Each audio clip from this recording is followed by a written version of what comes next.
call ourselves We Show Up. We wanted to create a constructive way for people in this community to express our concerns and questions directly to the one person who represents this area in Congress, U.S. Representative Andy Barr. A month ago, a member of our group traveled to Washington, D.C. to personally invite Congressman Barr to participate, and followed that up with a written invitation. We offered to make it possible for him to join tonight's town hall conversation virtually by video. Those invitations were quickly declined. That explains the empty chair with his portrait at the front of the room. We will provide Congressman Barr with a video and transcript of this forum, along with all your written comments submitted tonight. You may have seen that Congressman Barr recently announced that he would like a promotion. He wants to be the next U.S. Senator from Kentucky after Mitch McConnell retires in 2026. That announcement means that you and I, and everyone in this room, and all of our neighbors just got a lot more powerful. In 18 months, we'll have the opportunity to elect a new U.S. Senator and a new U.S. Congressperson here in the 6th Congressional District. Anyone who wants our vote for those powerful positions is going to have to earn it. You may have also read that Congressman Barr's press release today calling tonight's meeting a political stunt. That's demeaning, and I would rather frame tonight's meeting as an expression of our constitutionally guaranteed First Amendment right to peaceably assemble and to petition our government for redress of grievances. As we share our stories and concerns with Congressman Andy Barr's empty chair, our most important audience actually is right here, our friends and family and neighbors. Tonight is about seeing and hearing each other. That's a first step to working together to hold our elected leaders accountable, stopping unlawful and unjust actions that are hurting people, and electing the kind of leaders we deserve. One last quick note before I hand the mic to our moderator, and then to any of you who wish to speak. I do want to briefly give credit to the artists whose graphics are at the bottom of the agenda. On the left is an image and an English translation of a graphic created by a Brazilian artist named Teresa Nardelli. It became a popular symbol of the Brazilian resistance movement in 2018. On the right is a piece by East Kentucky artist Lacey Hale. She created that at a time when Nazi sympathizers were marching through Pikeville. And you can see more and purchase more of her work at Art by Lacey Hale. So thank you to all the artists, and I wanted to give them their due. Now I'd like to introduce our moderator for the evening, Kent Gilbert.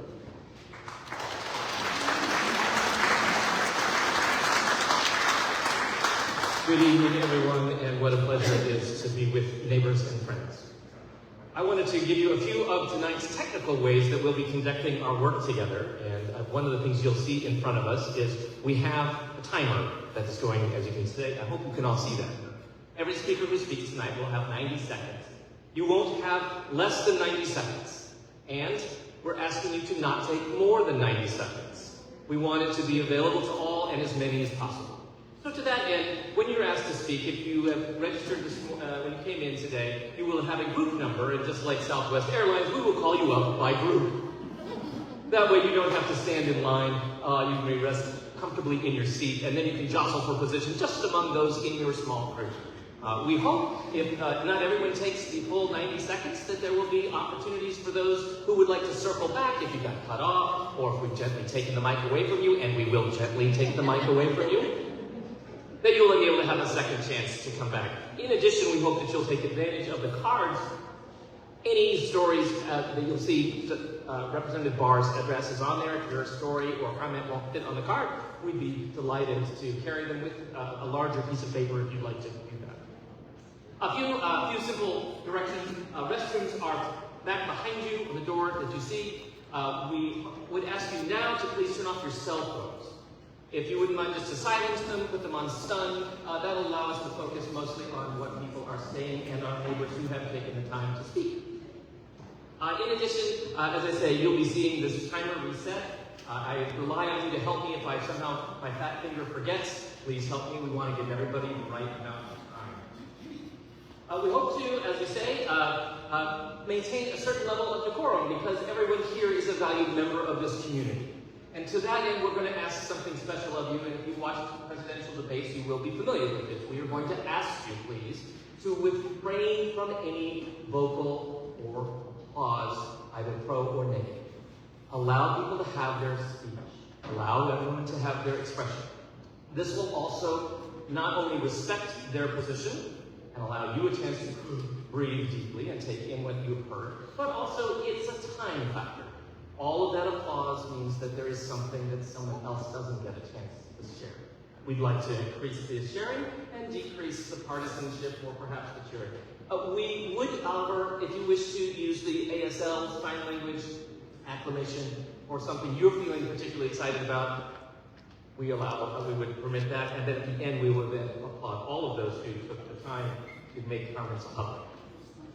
To that end, you'll see that we do have cameras and we are live streaming the event tonight. So your presence here is consent to be filmed.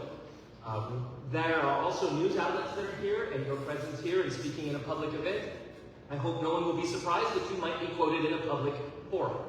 If that is not acceptable to you, we completely understand. We want to give you the rest of my comment time to make your exit or to the door. So that if there are people for whom being filmed is not okay, Representative Barr, so you will on camera. For the use of your time, you'll have 90 seconds. The timers in front of you will count down, and there will be two lines and two microphones. You may come to either microphone. When you speak, you should be able to see one or the other, but the people holding the microphone will be holding the microphone for you. So they will be watching the timer for you, and as I say, gently and lovingly removing the microphone from you at the appointed moment. At 30 seconds, the color of the timer will turn yellow, and when you have 10 seconds left, it will go red. You can use your comments to, we hope, to address concerns you might have for Representative Barr. You will be facing a camera that will be filming, and we will be sending the video of this to him. So you're welcome to sort of face the empty chair, and that will catch you in the camera. If, however, you would, that is to say, that is how it will be. What you see on the screen behind me, we do have one camera that will show your face to the gathered audience here. That's just local. We had a little technical difficulty and we couldn't get our second camera to work that would show both aisles. So the far aisle, that is to say the aisle on your right and my left, you will not be on this screen if that's a concern. The people who line up in this aisle will be available to everybody. All persons will be recorded for Representative Barr. Any questions about that so far? Okay, good. Very good. You can use your time to tell your own related story, to illustrate your time. We ask you please to refrain from invective, to remember that there are children listening, so please use your language wisely and appropriately. We hope that everyone will be cheerful, but also diligent about caring for everybody in the community and making sure everyone is heard. Those who wish to speak, like I said, we'll have a group number, and you may remain in your seat where you are now, and I'll call you forward in group so that you can rest and relax. Finally, a note about listening. Not everybody chooses to speak, and some of you are here to listen. This is also a vital part of any town hall and literally any democratic process. Set aside, if you can, your preconceived notions and see if there's something new that comes to you. Let's hope that tonight we will hear different perspectives and that we might find new ways to connect and solve problems that affect all of us in the southern part of this district, as I assume most of us are from this region of Madison County. We hope that our comments will make it to either Representative Barr or to his staff, and we also hope that we are hearing one another so that we can effectively continue to be communities of care, no matter where we come from, no matter what age we are, no matter how long ago we moved here, no matter who we voted for. Together, we are a community. Very good. With that said, I've set the timer tonight. So let me call up those of you who have group one as numbers, and you can take your place in either of these aisles. People with microphones, if you'll stand so people know where to go to. If you would please state your name, that's all you need to tell us, is just your name. That'll help Mr. Barr's staff know where who you are. If you would state your name first. State your name first, and after you state your name, then I'll begin the timer. All right, let's start right over here with first speaker. Thank you, Kent. My name is Judith Weckman. I'm a lifelong Kentuckian and 30-year resident of Berea. And my message for Congressman Barr is this. I wish I could talk with you in person, but please listen. This year, I'll be 70 years old. I've worked in government, industry, and academia. My father, uncles, and brother all served in the military. 2 of them lost their lives in World War II. Congressman Barr, I've written you dozens of times and traveled to Washington twice to meet with your staff. I have one concern that encompasses all of my concerns. It is your support of Trump's presidency, which is marked by ignorance, corruption, chaos, and bluster. His administration is anti-education, anti-government, anti-environment, anti-science, and anti-law. My message to you is simple. Do not let him compromise our country. Do not take support from him. If you continue to do so, please know that I will work very hard so that you will not serve in Congress as a senator or as a representative in the House. Thank you. Speaker number 2. Congressman Barr, my name is Carla Baumann. As a public health nurse, a former board member of White House Clinic, and a current patient of White House Clinic, I'm deeply concerned about the proposed $880 billion cuts to Medicaid. I have seen the impact that lack of health care coverage can have on our community, its families, and the overall economy. For many years, we didn't have the safety net that White House Clinic offers to people who didn't have access to health care, or that Medicaid provided for our community. In one of the wealthiest countries in the world, roughly 40 years ago, many women received their first prenatal visit at Patty A. Clay Hospital, where they had their babies in the emergency department. Because of the expansion of Medicaid, women now have access to early, consistent, quality prenatal care. Health care and other vital programs like SNAP are part of an intricate support structure that helps our leaders manage the vast portfolio of risk. While it's true that we don't all look at things the same way, nor do we get our information from the same places, when we or a family member become ill or in need of medical attention, people in Kentucky and Madison County want to have the resources they need. The potential impact I'm sorry, thank you. is profound.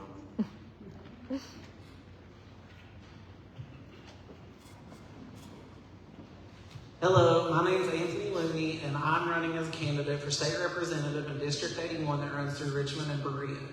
My profession as a nurse and nurse practitioner has changed my life. Healing is an art, and participating in that art has taught me that there's no greater importance than family and community. Walking out of my house, the neighbors to my left are black. The neighbors to my right are Palestinian, and the neighbors across the street are Latino. I don't care if they're Democrat or Republican because they are my neighbors. When I door knocked, I met LGBT people, immigrants who spoke little English, and elderly couples dependent on Medicare, people in their 30s battling cancer on Medicaid. I don't care if they're Democrat or Republican because they are my neighbors.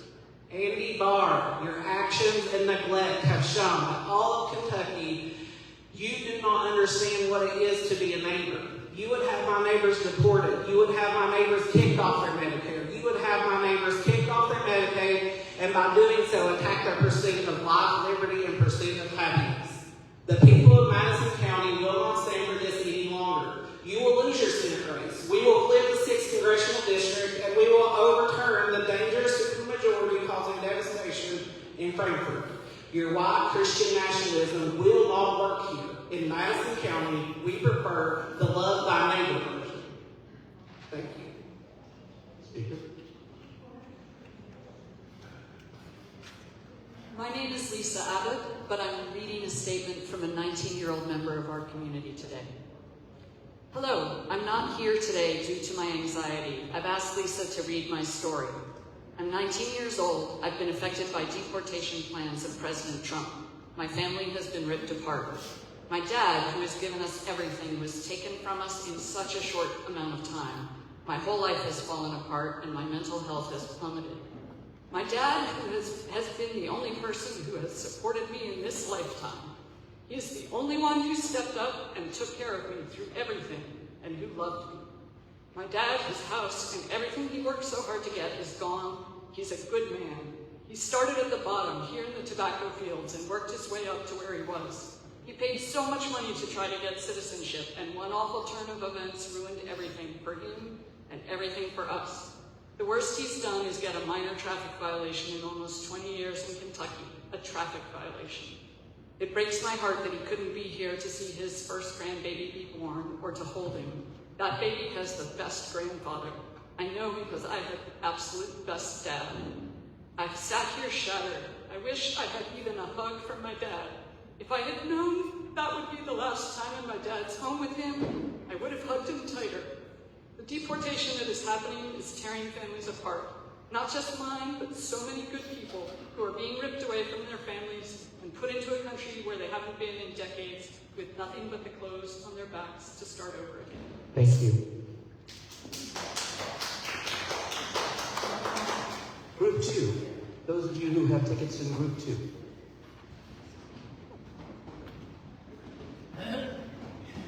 Let's go ahead. My name is Jacob Parks.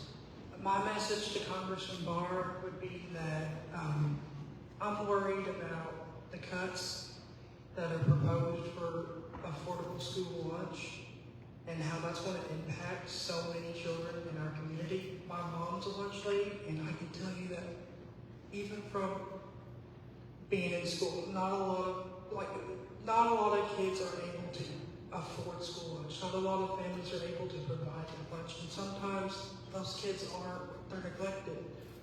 They don't get food. And I'm just worried about the amount of suffering that is going to impact these people who can't do anything to their children. They don't have the ability to function and get through society like adults can.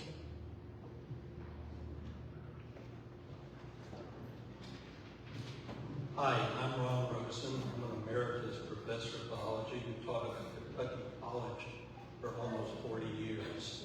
As many of you know, Kentucky colleges have had a long tradition of assisting young people with high promise, but also with some limited finances, to take the next important steps in their lives. In my field, many of these students have gone on to achieve great success in medicine and biomedical research at some of the best universities in the country, with funds provided by both the private sector and government agencies like the National Institute of Health. Basic biomedical research has led to many important applications in this country, including the development of new vaccines, immunotherapies for cancer, and treatments for many other diseases. Direct application of research is not always the starting point for such findings, but lays the groundwork for such discoveries. Each proposal to receive funding from the National Institute of Health undergoes acute critical review by panels of experts. Many proposals are turned down, including some very fine ideas, as funds are limited. It is my understanding that the current administration budget for the Department of Health and Human Services proposes a massive $20 billion cut for the National Institute of Health in 2026, which is roughly a 20% reduction. This will have a serious effect on the progress of biomedical research and affects the lives of all American citizens.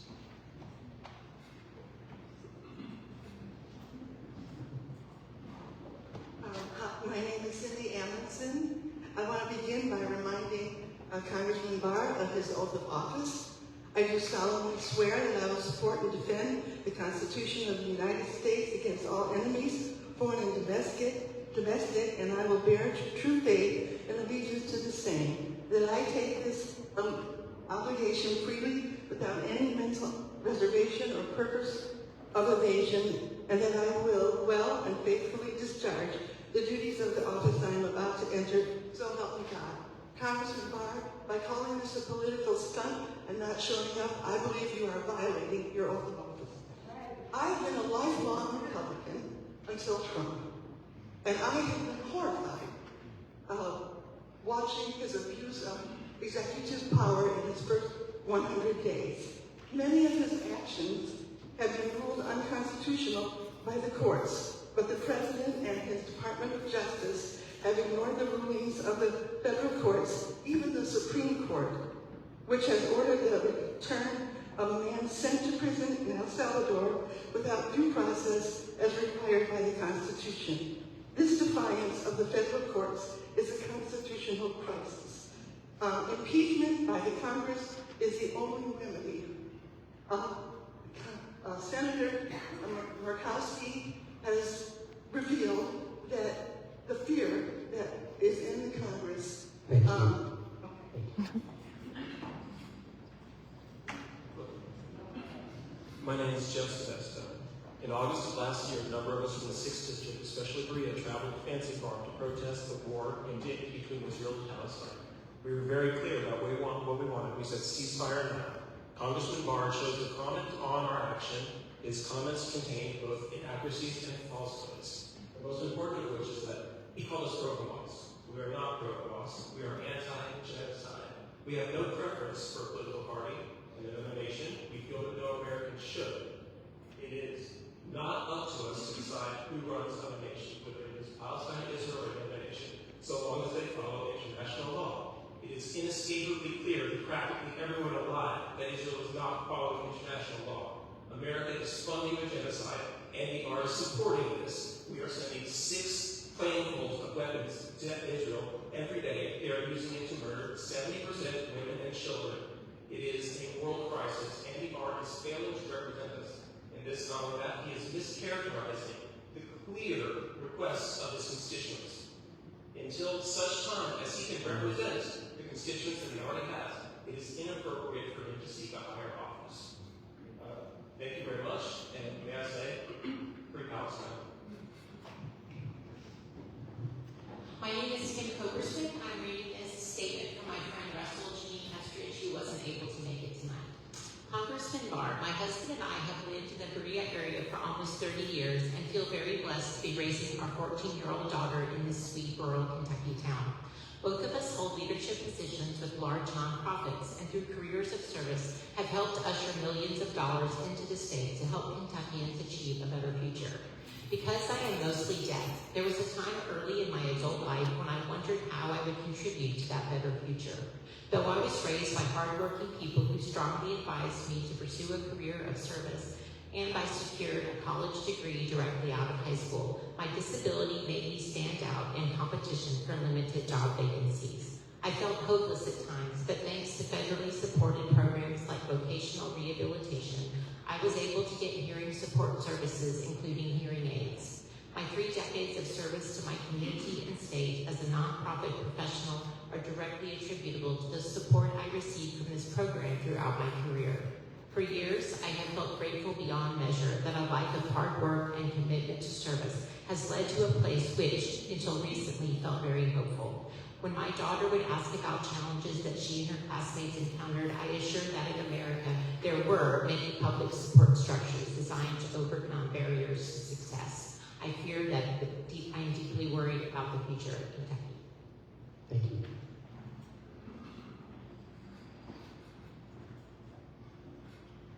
To Congressman Barr, I am addressing you as a Berea citizen, as a U.S. citizen, and whilst as a permanent resident to the U.S. during the years 1979 to 2013. My topic is the disappearance of the welcome for anyone of any kind. Those with visas, with permits, anyone coming to this land for any reason. My concern is for the treatment of immigrants, both legal and illegal, the cruelty with which they have been handled, the lack of due process afforded to them. The welcome has been replaced by sour rhetoric and disparaging remarks from the top level of government, with a trickle down, with trumped up charges and little regard for legal norms and with brutality. If this was the atmosphere when I came to Berea as a new bride, married to in the UK to a Berea College student in 1979, I would have turned tail and left. I brought qualifications to the US and was eager to work and start a family here. I was welcomed with curiosity and interest by townsfolk and gowned and the like. I worked in a hospital dietetic and public health program in 4 states, and I would like to continue later. We're having a little technical issue here at the beginning. Let's see if we can get our camera.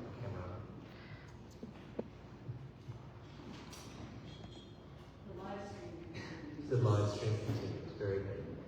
Peter? Hello, Congressman Barr. Looking good. Did you get a haircut? All right. My name is Stephen Johnson, and I'm a store owner here in Berea, Kentucky. I want to point out that small businesses like mine are feeling the impact of this administration's policies, specifically these exorbitant and heedless tariffs. Since quote-unquote Independence Day, our sales have dropped significantly. Our revenue has decreased by over 30% compared to the same month last year. People are simply afraid to spend any of their hard-earned money in this uncertain and volatile economy, and who can blame them? These tariffs were not given enough thought and analysis on their impact on the average U.S. citizen, and it is painfully obvious there is no master plan at work here. Large corporations have much more capital at their disposal to withstand this instability, but small businesses like mine cannot and could potentially close. Congressman Barr, would you please use your voice as my representative and stand up for all of your constituents, whether we voted for you or not, because your district is fed up. And P.S., I am not a paid actor.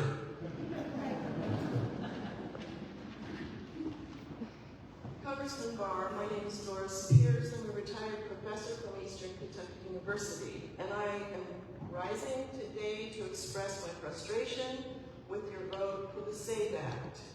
The SAVE Act is a very complex way of checking into citizenship status in order to be able to vote. I think of my daughter, a young mother with children and a job and working on the PhD. I just think she's not going to get around to getting all those special papers, no matter how many times I say, you better go get your birth certificate, you better.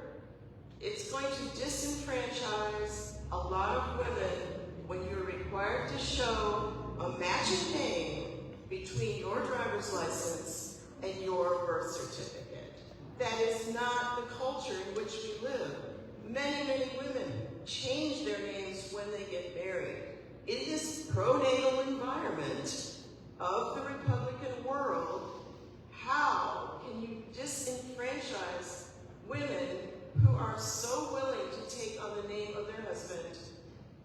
And it is going to go so far as costing them their vote. Thank you. Hello, Congressman Barr. My name is Eli Williams, and I wanted to ask today, with this party claiming to be America first and claiming to put our interests first, how is it putting our interests first with aggressive tariffs, with disenfranchising small businesses, with attacking people that are already here on any type of legal status or any type of immigration status, and also going after colleges and federal jobs?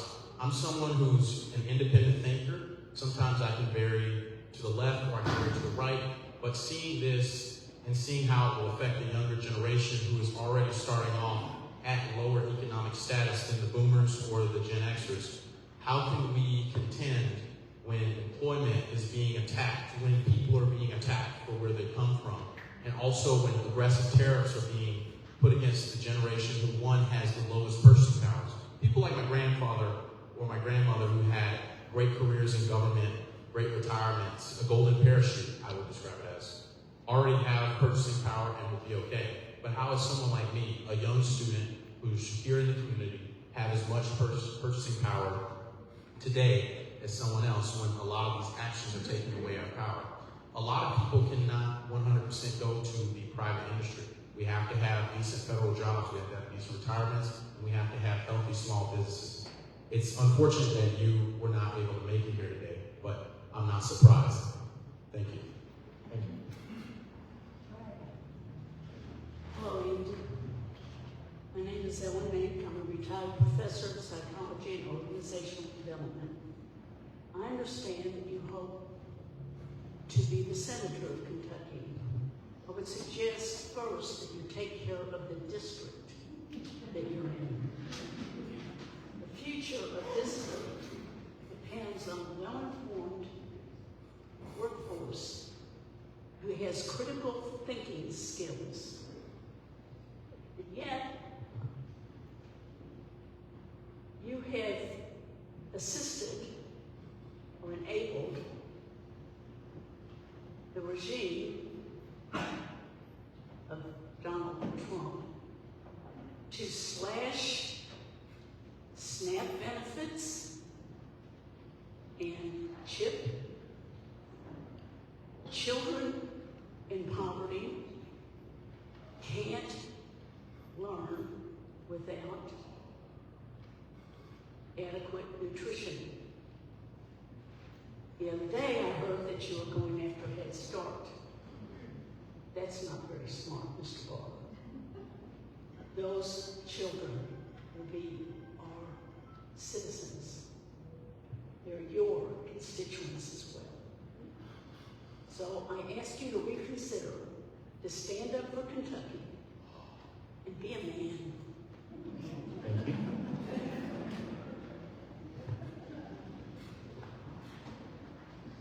My name is Diane Bailey. I'm a retired reading teacher. One of my goals was always to promote a love of reading. And I always knew the importance of public libraries as an invaluable resource for students and parents. Benefits to reading are thousands, including which I will not list now, but one important thing we do in reading is to develop an empathy for other people. As a reading teacher for 30 years, I led my 8th grade students often in reading The Diary of Anne Frank, which is now a banned book in some school libraries right here in Kentucky. My students wanted to understand how Anne's world took such a tragic turn. They empathized with her and her family. They sought the truth and they wanted to research to find out what happened. They wanted to find the answers, many of them vowing to never let this happen again. On March 14th, President Trump issued an executive order intended to dismantle the Institute of Museum and Library Services, known as IMLS. This is a small federal agency that supports our nation's public schools, academic and special libraries, and museums across the country. Last year, they awarded $266 million in grants and research funding to cultural institutions. Trump has already terminated most of this funding and has placed people on administrative leave. Kentucky receives over $2 million for this. Congressman Barr, what are your plans for stopping this attack on public education?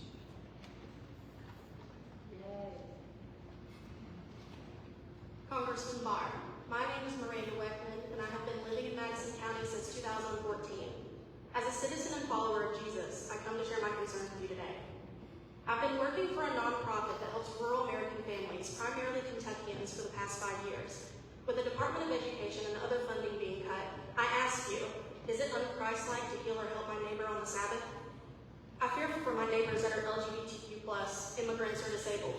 Our current government is trying to deport or destroy them. Regardless of your beliefs, these are God's children and citizens of this Commonwealth and country. We all deserve the same rights. Homes are being raided and individuals are being sent to El Salvador without due process. What makes this any different than a concentration camp? How is this constitutional or Christian? Jesus wants us to love our neighbors, and frankly, Congressman, your choices have directly done the opposite of that. I pray for you and all of the government officials in hopes that you will change course and begin leading us by approving policies that will help us love our neighbor. America is a beautiful melting pot of people, ideas, thoughts, and beliefs. They showcase the beauty in a diverse range of citizens that make America truly great. Thank you for your time. My name is Michael. I have 2 questions for Andy Barr. 1, will you involve those of us who do not have a place to sleep indoors in drafting policies to address the shelter crisis? So far, we've been left out of the conversation. 2, are you going to push your Housing Plus policy in the Senate if you're elected, knowing that it undermines the proven success of the Housing First model? For those in the room who don't know, HUD and the VA have endorsed the common sense idea that the solution to homelessness is a home. Since taking this Housing First approach, we've seen many benefits. And the VA would know because they are the largest provider of homeless services in this country. Yet, Barr's Housing Plus policy undermines these successes. Instead of listening to Joe Lonsdale of the Cicero Institute and drafting a policy aligned with his interests, why don't you follow Kentuckians' lead instead? Joe is from Texas, and he spearheaded the new law in Kentucky that made homelessness a crime. Kentuckians know that the solution is housing, not handcuffs. So will you stop undermining Housing First programs and listen to your neighbors instead of a billionaire from Texas who would have us rock behind bars?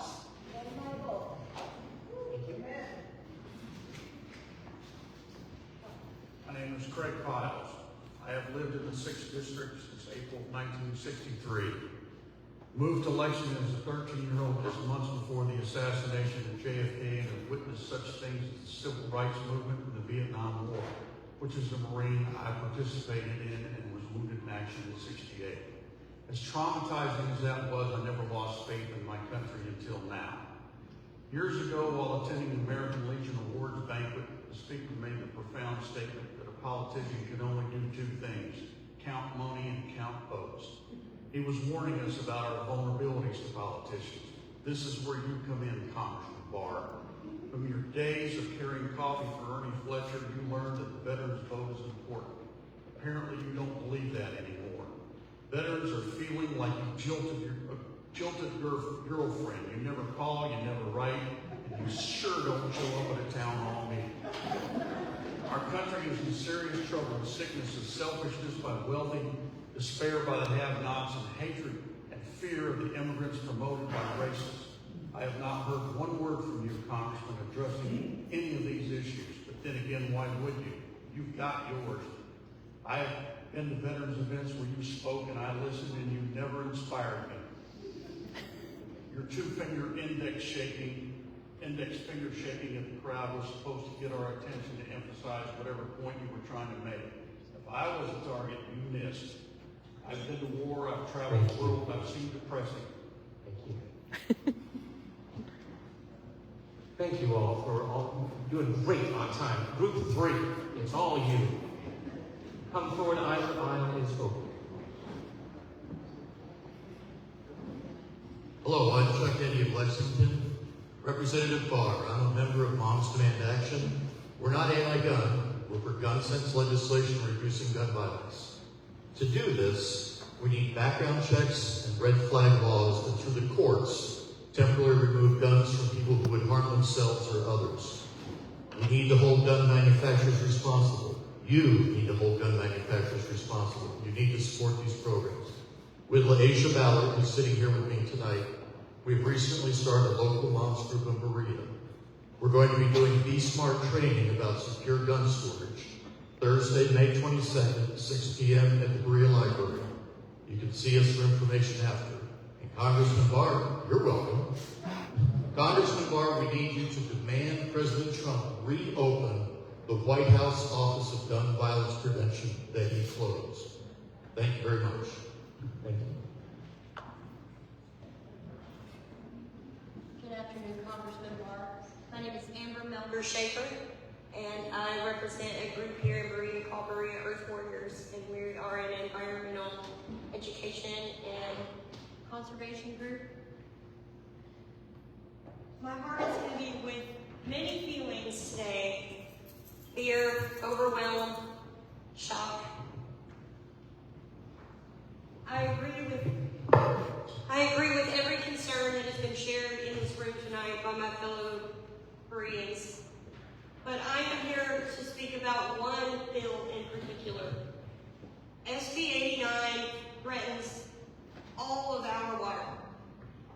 When precautions are lifted and the value of our water is changed based on whether it is navigable or not,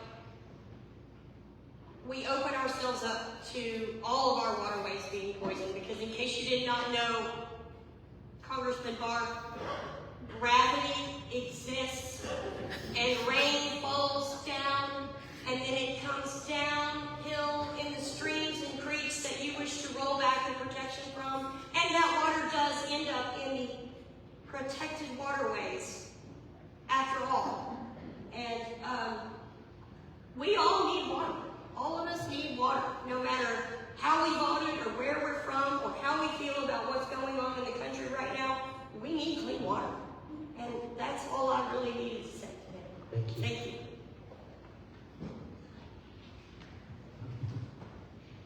My name is Mike Hannon. I'm a longtime resident of the 6th District. I raised my family here, and I'm a retired Navy veteran. I and others in this room are not paid radical leftists here to disrupt. We are your constituents, and we are the people you were elected to represent. I stand before you at your empty chair, and it reminds me of the emptiness I feel inside concerning the chaos I see in our nation's capital. The chaos caused by the hollowing out of our federal government by Elon Musk and Doge and the Doge team, all in the name of supposed waste, fraud, and abuse. This hollowing out of education, the environment, the health departments, the scientific research, Medicaid, Medicare, and Social Security, which is not an entitlement program, but an earned benefit program. We are sick and tired of the name game, hiding behind terms like the radical left, the woke DEI, to push through an agenda to quite frankly destroy our democracy and to ignore the Constitution. So Andy Barr, who is it you support? Big banks, big tech, big corporations? The millionaires and billionaires are your constituents. I ask myself, why do you support the chaos coming out of the White House? Are you seriously in favor of cutting all the jobs and programs to give you yet another tax break to the wealthy? This is the worst kind of selfish greed that is in you and it's on you in Congress. Thank you. Congressman Barr, my name is Peter Hilly. I'm a citizen of the 6th District of Kentucky. I'm not paid to be here. My question tonight is about the impeachment of Donald Trump. Donald Trump was impeached by the House twice during his first administration, and already articles of impeachment are being drafted during his second administration. If you are so fortunate as to have the opportunity to represent the citizens of Kentucky as a United States Senator, when the articles of his third impeachment come before you, will your response be dictated by lockstep participation and loyalty to party and person, or will your decision be informed by the oath you have sworn to defend the United States Constitution against all enemies, foreign and domestic? Congressman, the citizens of Kentucky await your answer to this question on the campaign trail. My name is Gary Craver. Congressman Barr, when you got elected in 2013, one of your main things you said was term limits. I think you actually even put a bill that went nowhere. Did you really expect them to shoot themselves in the foot, fire themselves? Oh, so you said you were going to be a career politician. It sure does seem like you are a career politician. And how can you and some of your other congressmen support a man of such low character? I mean, and he is. And how you didn't see that in his first administration? I don't understand. Because it was self-evident. Anybody can see it. He lies. Are you starting to be a liar also? I think so. Maybe you should just get out of politics completely. Thank you. Hello, Representative Barr. I'm Megan Hoffman. I've lived in Berea for 30 years, and I teach biology at Berea College. as you enthusiastically support the decimation of American science, education, social support systems, the lives of immigrants and other vulnerable Americans, what are the benefits you expect to see, especially for your constituents here in Kentucky? Please help me understand. One of my biggest worries at this moment is our current federal government is systematically erasing selected individuals from American history. It's un-American, Congressman Barr. And while I do not want to minimize the horrors of Nazi Germany, I do want to share some words with you that are related to that. I hope you never have to say these words, which I modified from a confessional written by Pastor Martin Niemöller in Germany in the 1940s. First, they came for the scientists, but I did not speak out because I was not a scientist. Then they came for the educators, but I did not speak out because I was not an educator. Then they came for the people of color, but I did not speak out because I was not a person of color. Then they came for anyone who was not nominally Christian, straight, white, and male. And I did not speak out because I was nominally Christian, straight, white, and male. Then they came for me. Thank you. And there was no one left to speak out.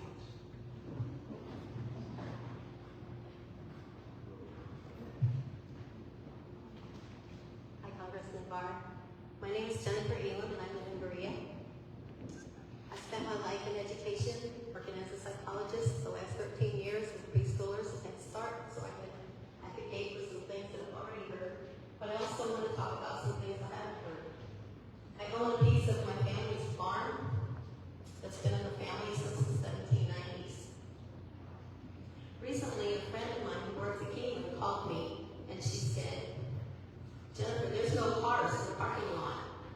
People were afraid to come to work today, and the horses haven't been fed." I also have a dear friend who was my father's partner on the farm for 24 years, and he's from Mexico. He recently told me that his nephew has disappeared, along with many of his friends. My heart breaks when you say those words about a dear friend. It's one thing to read it in the news, it's quite another to have it happen right around him. But Congressman Barr, even bigger than that is, where do you think your food comes from? If there are no workers on our farms, where is the food coming from? I've worked for Ray Rangels for 6 years now, and we look for common ground. I think our food is a common ground. Whatever political party, whatever religion, whatever anything. Thank you. Thank you. I'll just remind you, we're only in a little silence and keeping our comments to ourselves. Good evening, Congressman Barr. My name is Craig Williams. We've met many times. First, I'd like to give credit where it's due. You have been very supportive of the project I've been working on for 40 years to get safely rid of the chemical weapons here in Madison County, and I appreciate that. The President has indicated cuts to veterans' health care, including laying off 80,000 from the workforce. Yet he and you support and say you're dedicated to veterans' care. Please identify your position in this issue. Trump has taken the following positions: a focus on deregulation, increased energy development, particularly in fossil fuels. He withdrew the United States from the Paris agreements which aim to combat climate change, and actively sought to weaken environmental regulations. Do you agree with these positions? Do you agree with the President's actions that threaten and in some cases have already suspended habeas corpus? In simple terms, habeas corpus means the prisoner has a right to appear before a judge to challenge the legality of their detention. Finally, do you agree with President Trump in his defiance of court orders that conflict with his agenda? Thank you. Do you need a stretch break? Do you need to stand up, turn around, and sit down again, or are we ready to continue? Take 5 seconds. 5, only 5. Do a little stretch. Smile at your neighbor. The imposition on free speech is now lifted. You can say something to your neighbor that you might not have said before. Just take a moment. And then while you're doing that, group 4, if you'll make your way to the aisles, that'll be good, and we'll begin with those aisles. As you do that, I want to thank all of our speakers so far. Thank you so much for sharing your perspectives.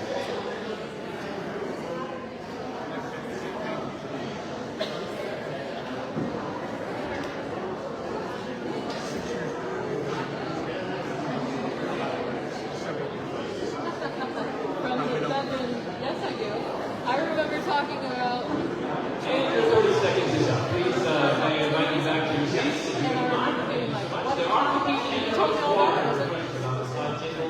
If you'd like to sneak over quietly while group 4 members take your places at the microphone.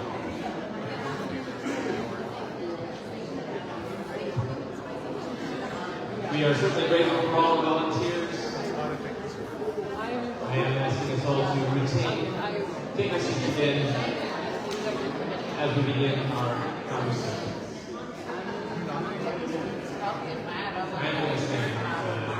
I know, people need to,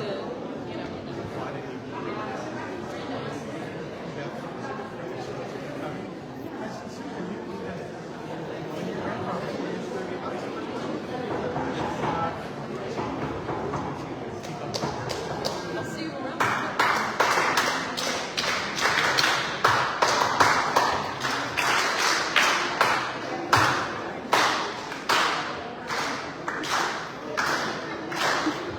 Excellent.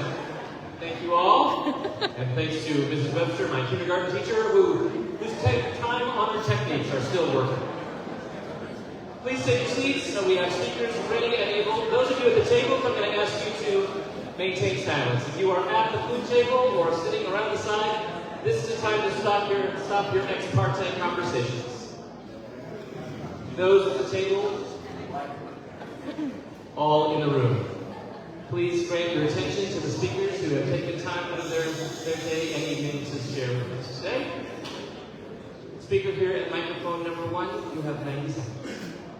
Hello, my name is Adolescent Grace. I was raised here in Kentucky. I grew up an avid duck hunter, wetland enthusiast, and am now an avid whitewater kayaker. In March, the EPA announced that they were looking to reduce a significant portion of wetlands, rivers, and streams that are protected under the Clean Water Act. The 1972 law that regulates the discharge of pollutants in the water.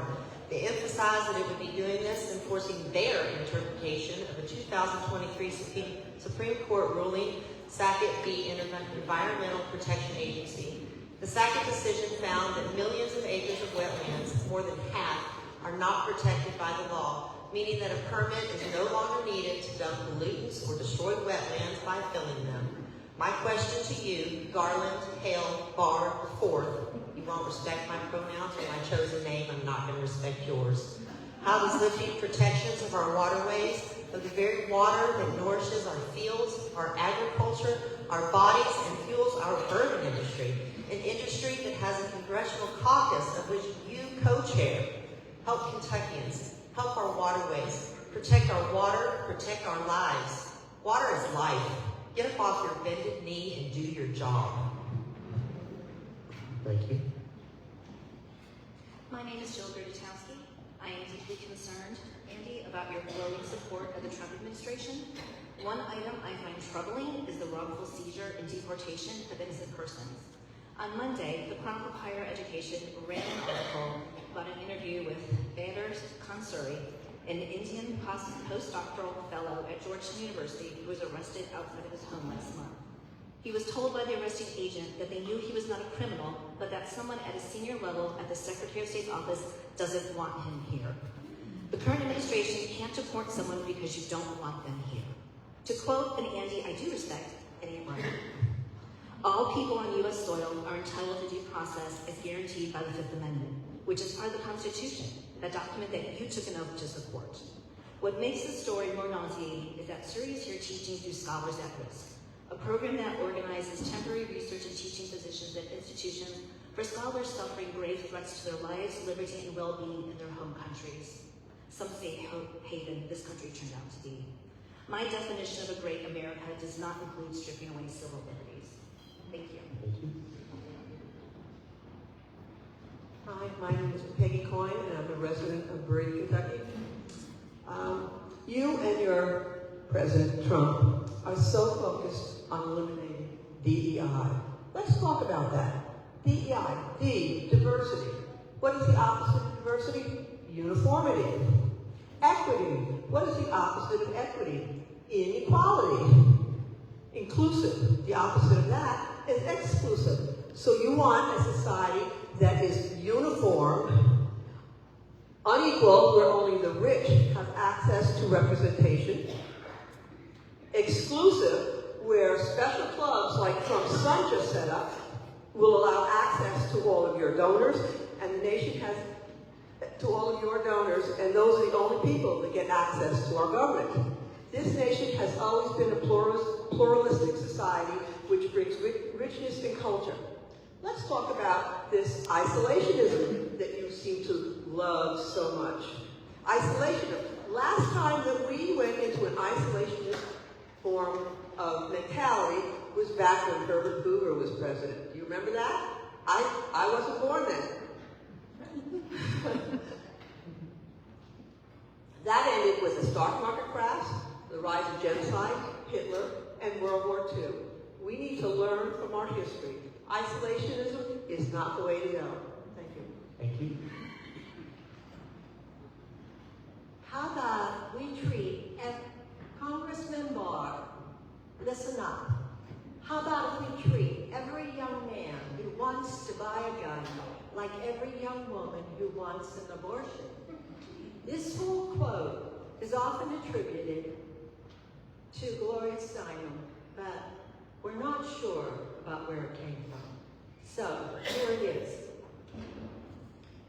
How about we treat every young man who wants to buy a gun like every young woman who wants to have an abortion?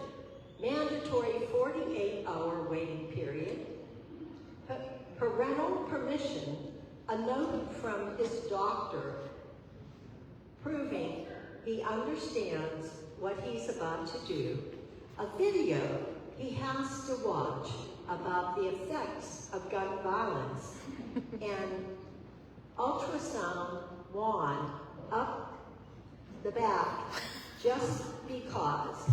Let's close down all but one gun shop in every state and make him travel hundreds of miles, take time off work, and stay overnight in a strange town to get a gun. Make him walk through a gauntlet of people holding photos of loved ones who were shot to death. People who called him. Thank you. Is that my time? Yeah. You got the message.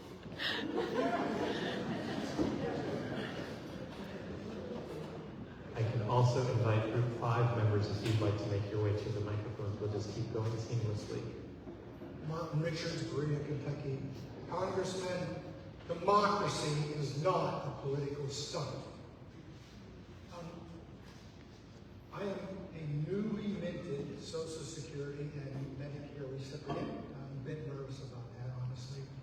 I'm also a descendant of some pretty staunch Lincoln Republicans who I think would be totally appalled at what their party has become. For the last 13 years, I and many others have worked on issues of food security and home security. And as challenging as those issues were, this current administration is exacerbating those issues dramatically. And I want to remind that despite what many are saying, this current administration has no mandate.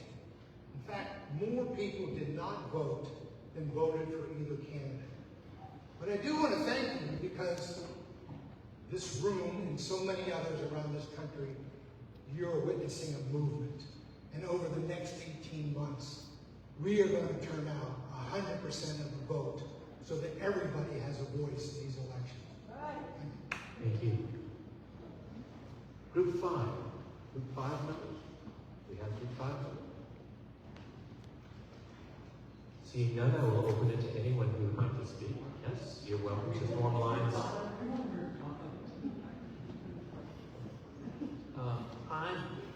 First, I want to say, Andy Barr, you should be ashamed that you didn't come to listen, if nothing else.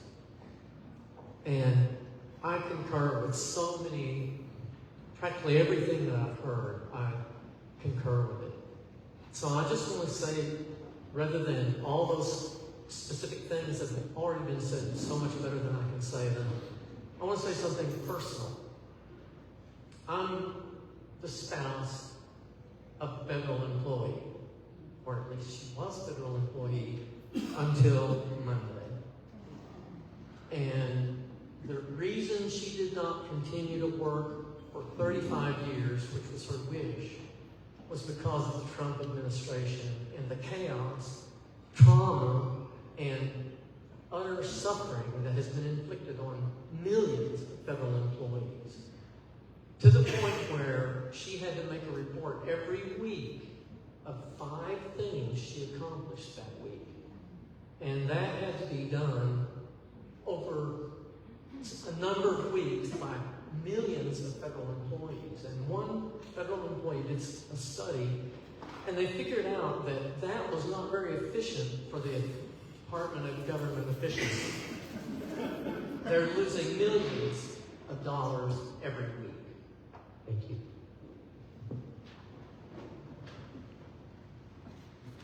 Hi, my name is Linda Duliquette. I live here in Berea, Kentucky for the last 9 years.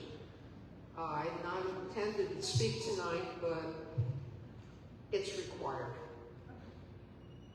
Many democracies require that every single one of their citizens vote. How many times do we have to fight for the vote in this country? And again, you want to take away the right of women to vote? It's overwhelmingly idiotic. I have been watching your non-representation of this district now for 9 years. I have watched you say, I'm going to be a 2-session candidate. I don't know how many times past that you are at this point. I have watched you vote in lockstep for the man that you want to replace.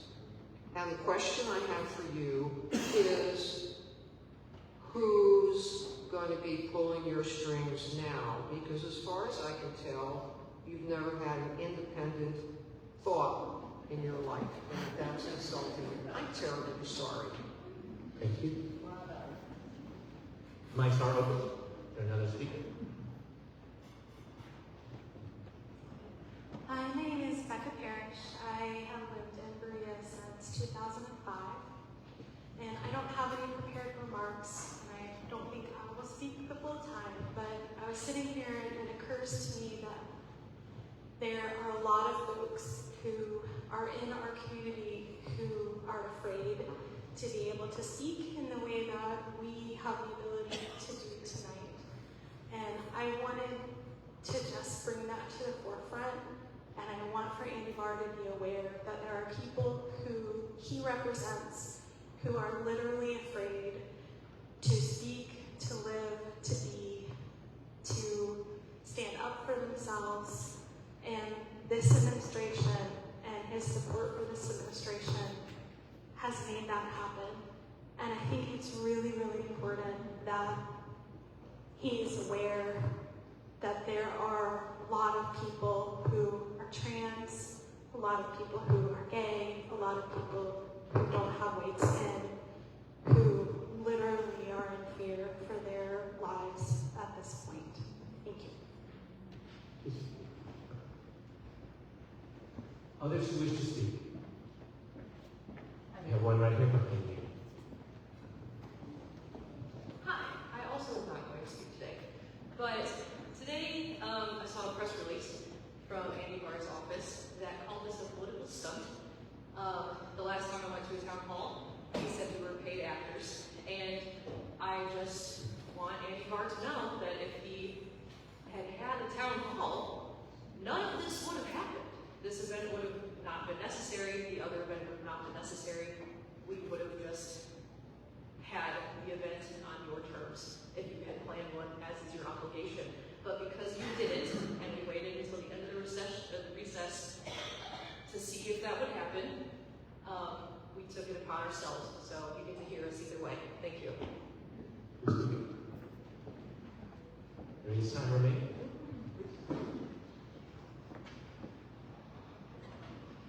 I'm Kate Heckman, Congressman Barr. I've lived here since 1960, and there are a lot of loving caregivers, people who are real givers and lovers of people here. And Pope Francis passed away recently, and one of the things he said was, love radically. And that is so awesome to me. And that means that I love you, Andy Barr. And I mean this in the best way possible. I hope you become woke, and that you become woke soon. Thank you.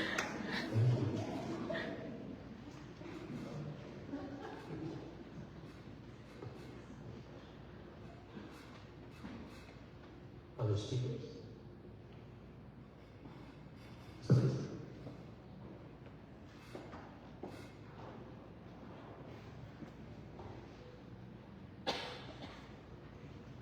Hi, Congressman Andy Barr.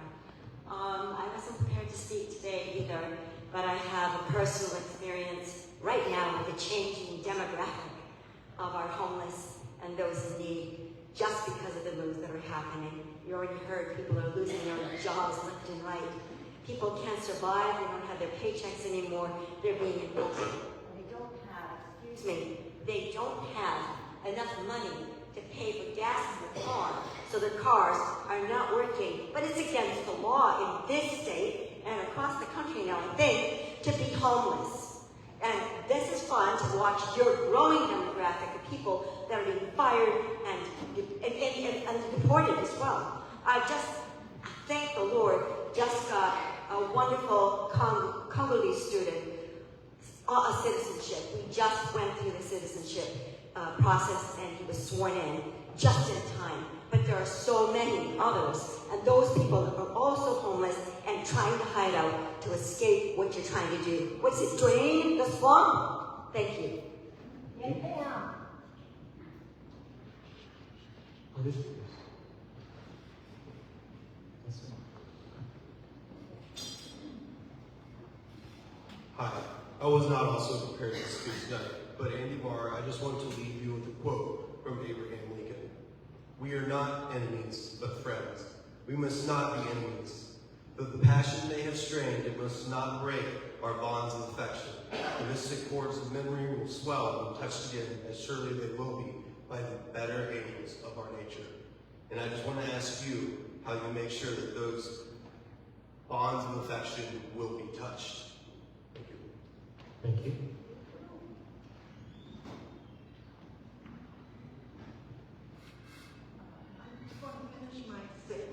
I was talking about Senator Murkowski, and she went public about the fear that is in Congress of going against Donald Trump and his policies, and that threats of violence are very common, very common.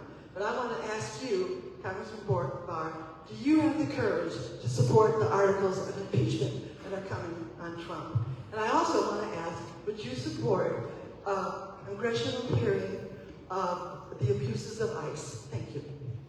Thank you.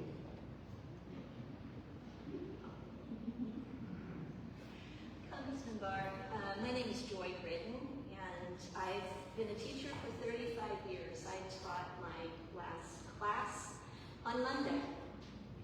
And I had to wonder what that classroom is going to look like in a very short period of time, given the policies of the current administration which you support. I had to wonder about the families of my students. I teach at Morehead State University, even though I live here in Berea. And their families are really struggling. They're struggling to make ends meet. Is there going to be financial support, both from their families and in terms of student loans and grants, for them to be able to attend college?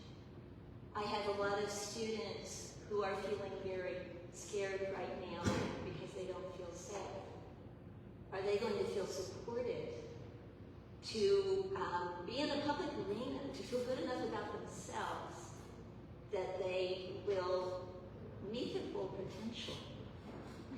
And I know firsthand that many of the subjects that I personally taught and I know benefited my students are no longer going to be allowed. The curriculum is no longer going to be allowed. The extracurricular activities, it's not going to be allowed. So I wonder what it's going to look like in the future. Thank you.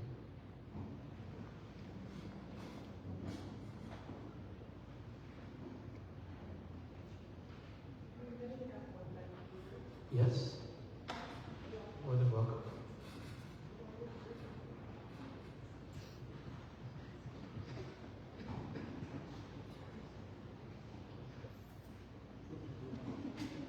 Come right up front.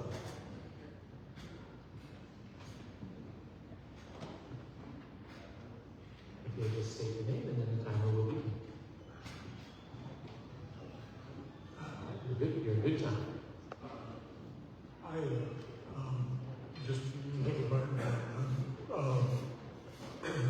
just retired from KBT, not just, but several years ago, and I'm one of the founders of that. And they're trying to get rid of PBS. And I had written earlier to Andy Barr, and this is the letter I got from him. And I have 200 copies here if people would like to see it. It tells you exactly what I think. I'll give you that. Okay. Okay. Well, the main thing is on the red type here is all the things that he voted for a budget. And the last thing, he's taking millions of dollars and billions of dollars away from the things that we want and putting it in a ways and means. He's adding it all up. It's $4.5 trillion that he's donating to causes that we don't care about. Anyway, thank you very much. Thank you.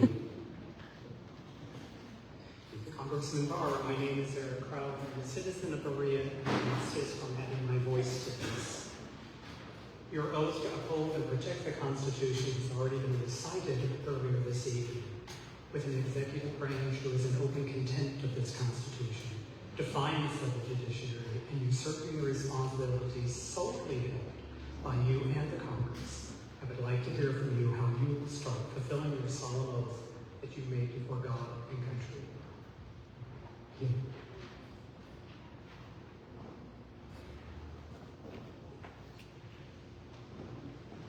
Mr. Barr, my name is Terry J. Dion.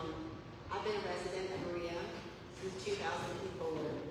I've raised my children here. In 2007, I became a single mom. I went into the system. I had a snack worker that changed my life. She said to me, Terry J., have you ever thought about going to college? And I said, no, I'm not smart enough. She said someone had lied to you. She said, Terry J., someone's lied to you. Within 2 weeks, I took the ACT. I enrolled in KU. And 10 days later, I was sitting at desk. And I was 42 years old. My snack worker changed my life. She saved my children's lives. I was able to become a resident of income-based housing here in Berea. My children lived 3 blocks from school. If they had to walk to school when I was taking classes, they could take them. 4 years later, I graduated with my degree. I have worked in the helping field for 10 years.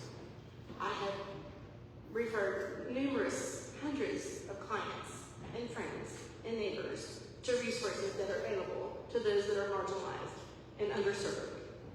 I stand here today as a product of the Department of Education, of Eastern Kentucky University, and the community of Berea. Because without them all, I would not be here today. Thank you.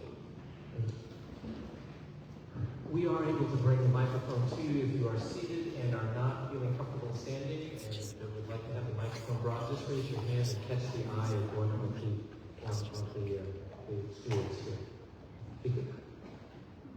Congressman Barr, I'm Dave Cobersmith, a citizen of Berea. I'd like to share a poem with you that I read from a devotional that was provided by our church. It's called Power Like a Seed. It's a poem by Reverend Sarah Speed. In a world that wants power like a machine gun, power like a bomber plane, power like a gated fence to keep the hungry out, I want power like a seed. Power that will crack me open and grow something. Power like an open door. An invitation that says, come on in. Power that feels like a strong spine with a soft heart. I want the power to listen, to lean in, to ask follow-up questions. But more than anything, I want the power to bring us together, to lift you up. There are different kinds of power. One will build a wall, one will plant a garden. We should know by now, only one will bear fruit. Congressman Barr, you are witnessing a seed that is sprouted. It's sprouting across this country. May God be with you. Thank you. Congressman Barr, I wanted to also address the crowd about the press release that was on your webpage today. I had gone with family and as representative of We Show Up to meet with you in your office in Washington, D.C. You were unavailable, so we met with another one of your staff members and expressed these concerns to you in hopes to have this town hall meeting today. You stated that you were, fearful about coming because of what happened. We also requested that, we brought to the attention of possibly doing this on Zoom, and we were flexible with dates and times. And as you can see, you are not here today. So I would just like to state that the actions with the press release are very, frankly, quite rude and false. And I hope that you take the concerns of the people today and make some changes. Thanks. Thank you.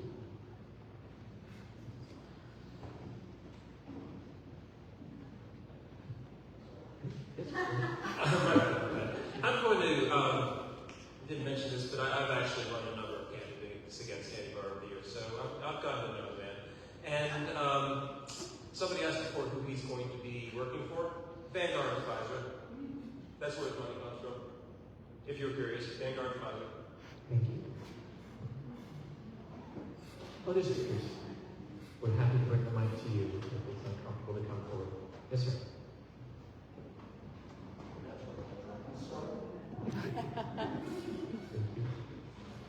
So, Congressman Barr, I went to your last public town hall meeting in Lexington, April 25th, 2017. At the time, you may recall, you were pushing a program to gut and not replace the Affordable Care Act.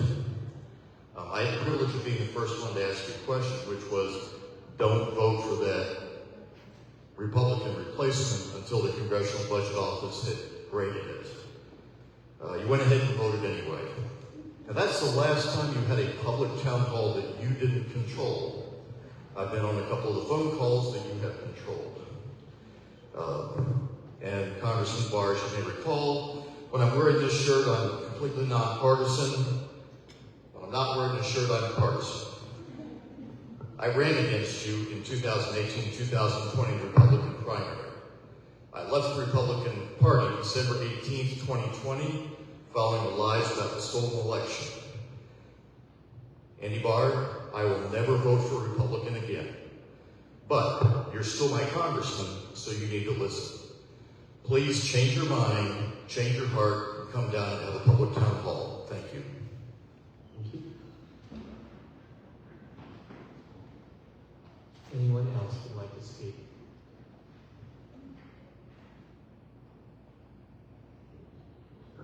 We can come to you, okay?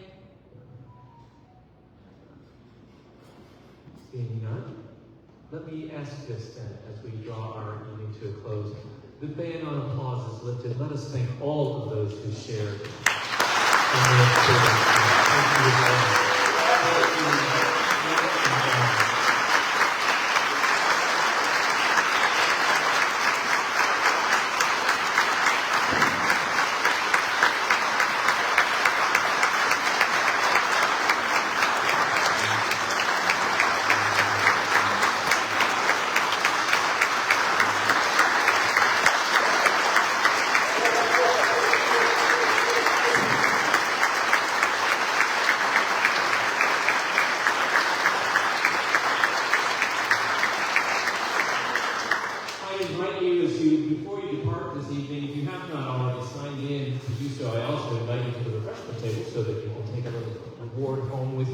But more than that, I invite you, before you exit your row, make sure you know the people you're serving. If you already know all the people in your row, turn around behind you and at least shake hands and give them your name. Democracy only functions when we bear one another's interests and concerns amongst our whole. So what a good thing it is to know our neighbor. What a good thing it is to hear from all who have taken the time to speak to us.